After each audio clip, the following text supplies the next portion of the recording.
જંગલેશ્વરના mega ડિમોલેશનની વચ્ચે ગંગેશ્વર મહાદેવનું જે મંદિર છે તેની શિવલિંગ છે તેનું ઉત્થાપન અને ચાલન વિધિ છે તે કરવામાં આવી છે અને અત્યારે પોલીસ છે કે તેમને પૂજારી સાથે રહી અને આ ઉત્થાપન વિધિ છે તે અત્યારે કરવામાં આવતી જોવા મળી રહી છે। શિવલિંગ ને ફરી એક વખત સ્થાપના છે તે કરવામાં આવશે અને ગંગેશ્વર મહાદેવનું જે મંદિર છે તે 50 વર્ષ જૂનું આ મંદિર છે અને આ મંદિર જ્યારે ડિમોલેશનની અંદર આવી રહ્યું હોય ત્યારે જે લોકોની ધાર્મિક લાગણી ન દુભાય તેને ખાસ ધ્યાનમાં રાખી અને આ વિધિ છે તે ત્યારે કરવામાં આવી છે।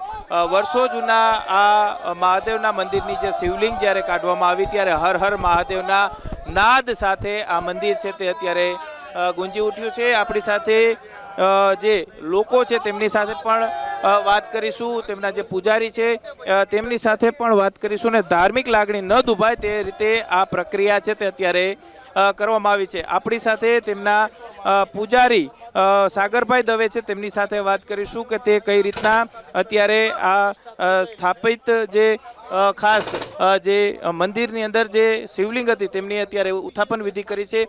શું કહેશો, ઉત્થાપન વિધિ કરવામાં આવી છે, કઈ રીતના મહાદેવના જે શિવલિંગ છે તેમની સ્થાપના કરવામાં આવશે? હવે આપણે અહીંયાથી ભગવાનની ઉત્થાપન વિધિ કરી લીધી છે।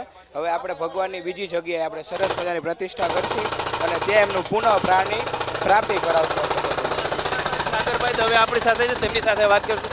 સાગરભાઈ, કઈ રીતના વિધિ કરવામાં આવી, હવે આ શિવલિંગની સ્થાપના ક્યાં કરવામાં આવશે? આ શિવલિંગની સ્થાપના યજમાન પરિવાર દ્વારા પાછી બીજી જગ્યાએ પુનઃ સ્થાપિત કરવામાં આવશે।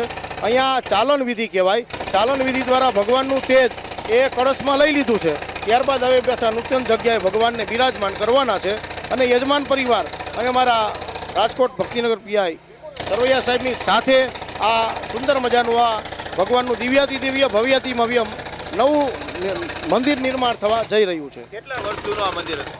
80 થી 90 વર્ષની વાત આવે છે, અહીંયા જૂનું છે।